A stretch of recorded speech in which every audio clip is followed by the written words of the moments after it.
Welcome to the news on Zodiac. I am Job Frank Chakaza. First, the headlines. 513 unscrupulous traders for non-issuance of electronic fiscal device receipts to evade remittance of VAT on goods. CISEC dismayed at government's lack of interest to resolve the prolonged impasse with TUM over COVID allowances. MAST announces initiative to adopt people with indigenous skills and innovations to enhance local intellectual property. In entertainment, Malawian legendary musician Sapo Banda is unwell with kidney failure problem. Well-wishers seek close to 30 million kwacha to fly him out for treatment. Now the news in detail. The Malawi Revenue Authority, MRA, has busted about 513 unscrupulous traders in the country for non-issuance of electronic fiscal device receipts to evade remittance of value-added tax on goods. Through their Kuipula and Lisidilanga campaign, responsible traders are reporting the vice to MRA with a token of appreciation from the revenue collector. MRA's Director of Corporate Affairs, Stephen Kapoloma, says they have collected over 300 million kwacha in penalties from the traders. We want to root out the malpractice of not issuing a receipt. As you are aware, it is illegal for all the businesses in Malawi who are registered under the value-added tax to issue a receipt whenever you are buying goods. But we have seen that there are some unscrupulous traders who will always ask you the question, do you want a receipt or not? Which shouldn't be the case. The buyer shouldn't be given a choice because the law has not given the trader a choice. They are supposed to issue a receipt all the time. So with the Kuipula and Lisidilanga campaign, we are giving an opportunity to the buyers to report to MRA whenever they have not been given a receipt. And we are glad to report that since we commenced this campaign of Kuipula and Lisidilanga, now over 513 buyers have been given a reward of 40,000 kwacha each. Whenever we go into the shop or the company and have verified that indeed an EFD receipt was not issued, the law empowers MRA to charge 500,000 kwacha, which is 500,000 kwacha, on the spot to the trader who has not issued a receipt. So for the 513 shops that have been penalized, it means that we are going to collect over 300 million kwacha in terms of. Vice President Dr. Saulos Chilima says planned mining of rare earth at Songwe Hill in Palombe district is a game changer to the country's industrialization. Chilima said this Wednesday after appreciating works at the mining site on his tour, where he is inspecting development projects in the southern region. The miner, Mkango Resources Limited, says it expects to be done with bankable documents by December this year to start the mining after 10 years of exploration. Where we're standing now, the road connecting Moloza and Chiringa, 38 kilometers of a road, 20 kilometers was intended to be done as phase one.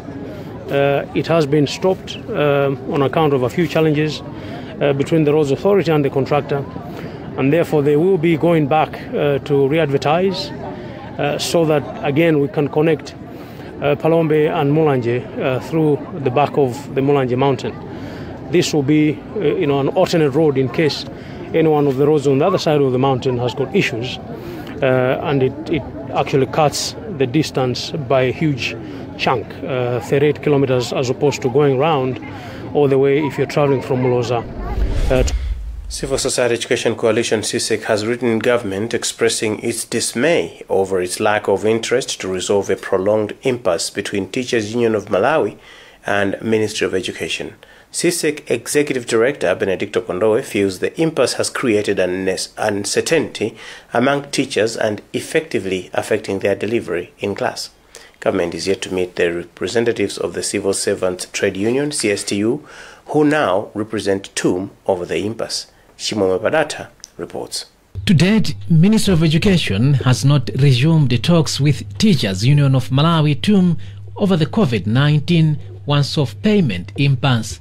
This is despite a relief by the Industrial Relations Court the matter be resolved outside the courts. Delays to resume negotiations have forced Civil Society Education Coalition (CSEC) to take action by writing government expressing its displeasure. CSEC's Executive Director Benedicto Kondoe fears the situation might cripple the country's education standards as teachers are growing frustrated over the recurring impasse. We are moved with these developments, and we felt that we needed to write government to make sure that they do the right thing so that the best interest of the child in Malawi who has been previously affected could be protected. Civil Servants Trade Union area told us through its chairperson Joseph Mdambo a meeting is yet to take place with government's negotiating team over the impasse, but Ministry of Education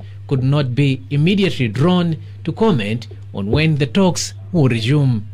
For Zodiac, this is Chimwemwe Badata.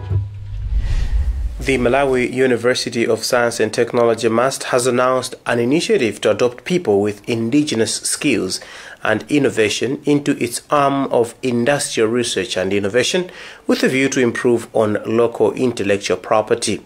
Director for the Institute at MUST, Dr. David Nkwambisi, has told us Wednesday that they have already started identifying innovators who have never accessed any formal education but are able to build innovations. Christopher Sande reports. Dr. David Nkwambisi has told us that the existence of the Institute of Industrial Research and Innovation at Malawi University of Science and Technology, MUST, has created a leeway for unskilled innovators to improve their intellectual property and achieve industrialization. He articulates that the Institute has already started identifying and bringing to MUST some rural innovators who have never accessed any basic education but were able to produce tangible innovations. In this program, we are going to identify innovators from the rural areas who have never accessed any education, but they are able to produce tangible innovations. I think you read that we have one from Lanje. Now we have another young man from Kasungu. The director adds that are engaging the Ministry of Education to identify top 10 innovative secondary school learners and other great young minds from high schools for a mentorship program. Recently, Minister of Industry Roy Kachale said his ministry is embarking on proper industrialization in order to build a middle class in Malawi. Kachale said apart from working with MUST, the ministry is partnering cooperatives and small and medium enterprises to build the missing class, which will eventually bridge the gap between a few rich people and the majority poor. Reporting for Zodiac from Blantyre, this is Christopher Sande. May 5th is the International Day of Midwife, and public health expert has challenged government to invest more in training midwives to meet the increasing demand of women seeking maternal services in the country. Dr. Ann Poya says the number of women seeking maternal care is skyrocketing, with not very little happening to increase the number of midwives. While acknowledging the issue at hand, Presidential Aide on Safe Motherhood, Dorothy Ngoma, says government is determined to train more midwives to address the gap. We have a report by Blessings Kangombe. Health expert Dr. Annie Poya told us the country is not doing well when it comes to training of more midwives to provide quality maternal health services. Dr. Poya, who is former president for Association of Malawian Midwives, says the government needs to invest more in the sector. The remarks come as Malawi joins the rest of the world in commemorating International Day of Midwives. Theme for this year, it says follow the numbers and invest in midwives, indicating that we have a few midwives compared to the population of Malawi. So we need to invest in midwifery so that we can train more midwives, but also provide them with an enabling environment for them to provide quality of care. Presidential Advisor on Safe Motherhood, Dorothy Ngoma, says the government is determined to train more midwives to address the gap. If you look at the population growth and the need, especially for rural mothers, we need the numbers. And to get the numbers of midwives to increase, to say every maternity unit to have not less than 4 field midwives every day, those numbers require that we train them, and we train them well. Currently, the country has about 1,500 midwives against a population of 17 million. The International Day of Midwives is aimed at recognizing midwives of their work and contribution to maternal and newborn health. Meanwhile, Malawi also joined the rest of the world in commemorating World Hand Hygiene Day on Wednesday, where it transpired that 80% of people that visit hospitals do not wash hands, giving an opening for further spread of some diseases. Deputy Director for Quality in Ministry of Health, Owen Musopole, says the situation is dire and there is need for intervention from stakeholders. We are excited today that we are doing this commemoration. It's Hand Hygiene Commemoration Day. It's a call for all of us, reminding ourselves the importance of hand hygiene. Hand hygiene is very important in the sense that it's one of the very important strategies to prevent transmission of infections. So, but you notice that hand hygiene is one of the things that is poorly done in our healthcare facilities. Healthcare workers usually forget to wash hands as regularly as possible. Equally, the communities also, it's a neglected strategy. The statistics are less than 20%. People are able to wash hands, but we really need to work hard making sure that at least the more of healthcare workers are able to wash hands or sanitize their hands as they move from one patient to another, or when they do various procedures in the facilities. It's very difficult for healthcare workers to provide quality care if they don't have running water. So that's a duty not only for the government but also partners to make sure that we support the government in making sure that all facilities have running water. There's easy access to hand washing facilities by our healthcare workers, equally the patient and visitors that visit us in the facilities. So it's a collective effort. It will start from even individuals like you and me, making sure that we advocate for availability of water in our facilities. Equally, the Ministry of Health is also doing its part that all the facilities have functional water and sanitation facilities. You're watching the news on Zodiac. We'll be back after this short break. Stick around.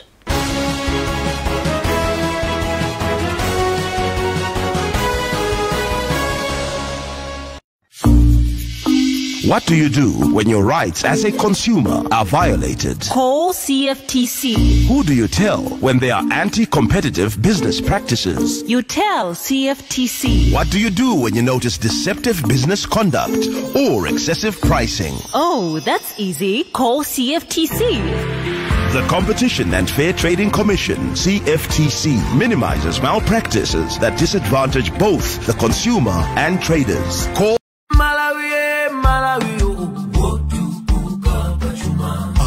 Sompenya Amalawi watukula Malawi 2063 Ufika 2063 akale Wokomera aliyensi Achinyamata tikwira ne manja Tukula Malawi Achinyamata tikale patsogolo Tukula Malawi Malawi wosi mirabaeka Malawi Wokomera aliyensi Malawi 2063 kusinda dziko lathu mokomera aliyense Tipolole kungonjezera mayunitsi a TNM kuyambira 200 kwacha kapena kuposera pamenepo mutha kukhala mmodzi mwa mamilioneya mu TNM Tipolole promotion.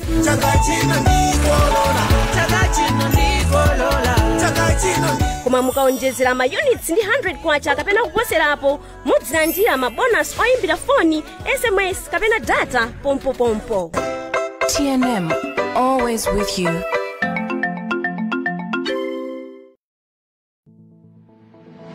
Special scholarships available at UNICAF University for bachelor, master's and doctoral degree programs.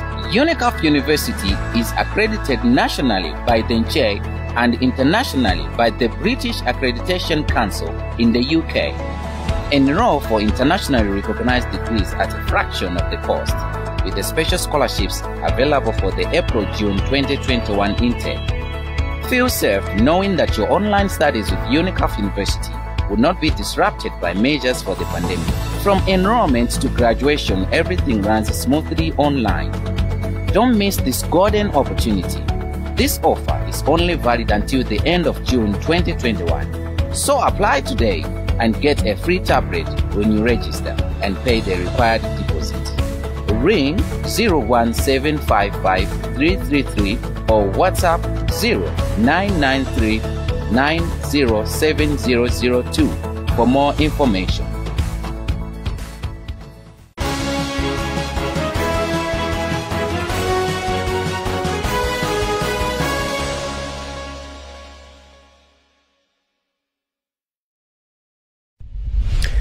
Welcome back. The headlines as we continue. MR 513 unscrupulous traders for non-issuance of electronic fiscal device receipts to evade remittance of VAT. CSEC dismayed at government's lack of interest to resolve prolonged impasse with TUM. MUST announces initiative to adopt people with indigenous skills and innovations to enhance local intellectual property. In entertainment, Malawian legendary musician Sapo Banda is unwell with kidney failure problem. Well wishers are looking for 30 million kwacha to fly him out for treatment. Now moving on, the High Court in Lilongwe has ordered sheriffs to seize property of former President Peter Mutharika and former Secretary to the government Lloyd Mohara worth 22 million kwacha for failing to settle legal costs. The order states that the two only managed to pay 47 million kwacha of the fixed 69 million kwacha. The two were found in the wrong for forcing Chief Justice Andrew Nyirenda and Justice of Appeal Edward Twere to go on leave pending retirement. Details in this report by Andrew Viano. The court order, which has been issued by Justice Kenyatta Nyirenda, dated May 4, 2021, through Lilongwe High Court Registry, shows that the two only managed to pay 47 million kwacha and now face sheriffs for the remaining 22 million kwacha. Former President Peter Mutharika and former Chief Secretary to the President Lloyd Mohara were on March 12, 2021 ordered to pay 69.5 million kwacha in legal fees to lawyers representing the Malawi Law Society, the Human Rights Defenders Coalition and Association of Magistrates in Malawi. The three appellants sought a judicial review on the decision by Mutharika through Mohara to send Chief Justice Andrew Nyirenda and Justice of Appeal Edward Twere on leave pending retirement ahead of the court-sanctioned fresh presidential election on June 23, 2020. Lawyer for HRDC Kumbo Soko says the order has since come into effect from Tuesday. 47 million kwacha that was paid is in the process of being paid through what we call garnishi proceedings, where we had to target third-party banks where the respondents hold accounts so that they could turn over the funds to our clients.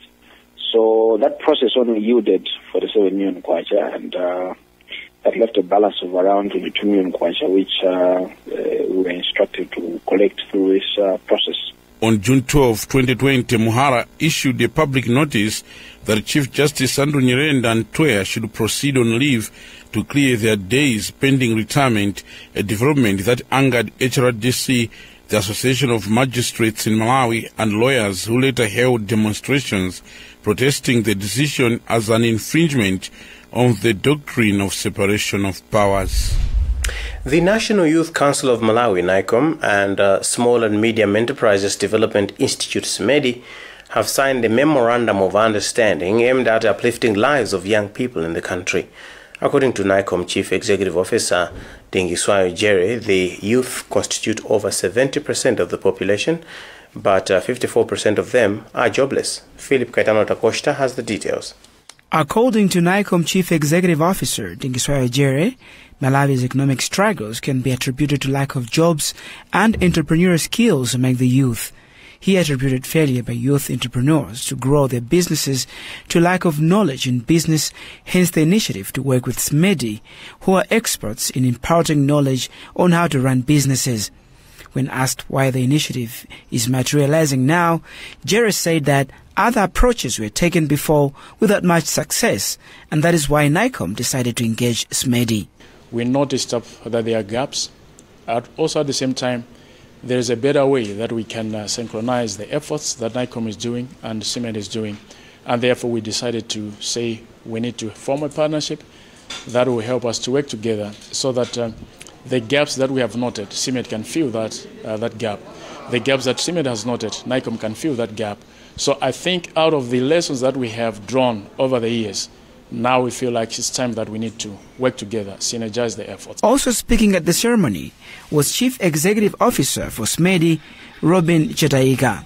He expressed this collaboration as a positive development towards empowerment of youths to effectively contribute to national development.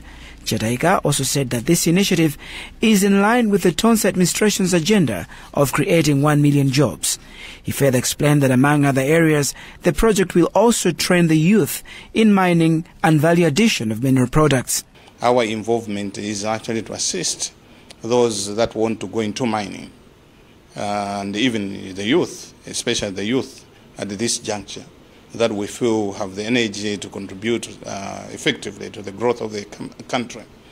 We want to train them into gemstone cutting, polishing, and then adding value to those precious stones that are available in this country. Reporting for Zodiac in Lilongwe, I am Philip Caetano da Costa. A local organization, Action for Progress, has stressed on the need to support physically challenged persons to be independent. Executive Director Wilson Isaac Tembo observes that most people with physical challenges are facing numerous problems due to lack of proper support. He was speaking when the organization partnered MP for Kasungu Southeast constituency to donate 10 wheelchairs to disabled persons in the constituency. Nonkubu reports. Action for Progress Executive Director Wilson Isaac Tembo says a lot of people with physical disabilities in rural areas suffer in silence, and most of them are limited to contribute to the development of the country. He believes if all supported, people with physical disabilities could ably attain independence in some aspects of their lives. My key message to the general public is that we should continue working hand in hand with the government in helping people with the physical challenges, because such people, if they are helped or assisted, they can contribute positively towards the development of this nation. So either NGOs and individuals, we should continue working together with the government in helping these people. Mr. Tembo speaking when donating 10 wheelchairs to physically challenged people in Kasungu Southeast constituency in partnership with a parliamentarian for the area, Kumbize Kandodo Chiponda. Chiponda, who is also Minister of Health, says the gesture is in line with the recently launched national rehabilitative policy guiding how the country could ably support people with various forms of disabilities. She says the wheelchairs will help mobility of persons with physical disabilities in her constituency. So I'm grateful for the Action for Progress. It is an organization which has given us the wheelchairs which I'm donating in the constituency to different people with different disabilities. The 10 wheelchairs are worth 600,000 Malawi kwacha. For Zodiac, this is Noon Kubwi. In arts and entertainment, Malawi legendary musician Sapo Panda is unwell with kidney failure, and a group calling itself Get Well Soon Club seeks to raise close to 30 million kwacha to fly him out for treatment. Banda was diagnosed with the problem in 2014. Charles Snyder is chairperson for the group and spoke to Raphael Mlozoa.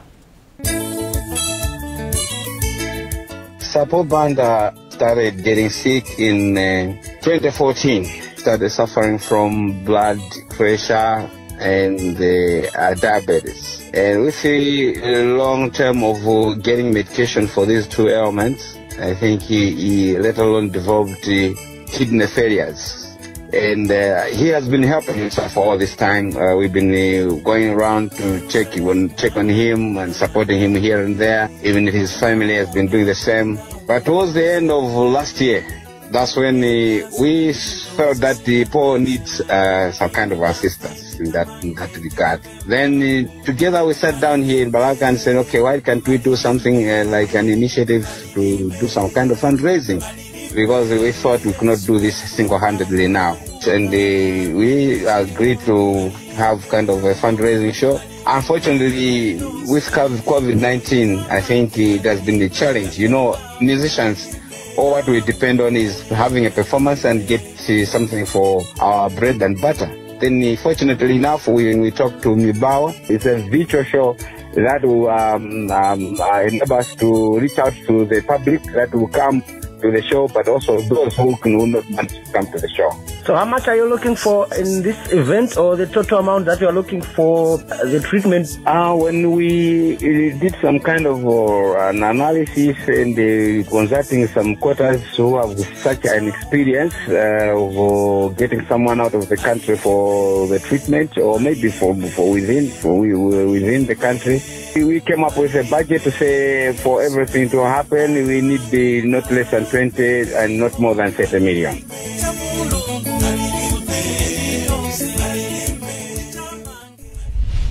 That's about what we had time for in this edition.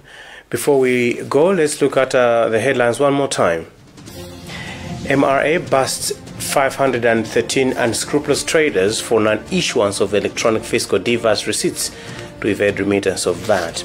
CSEC dismayed at government's lack of interest to resolve the prolonged impasse with TUM. MAST announces initiative to adopt people with indigenous skills and innovations to enhance local intellectual property. In entertainment, Malawian legendary musician Paul Banda is unwell with kidney failure problem, where wishers seek close to 30 million kwacha to fly him out for treatment. You can visit our website zodiacmalai.com for more news. COVID-19 vaccination is underway in the country. Make a decision now. Protect yourself and those around you. My name is Job Frank Chakaza. Thanks for watching.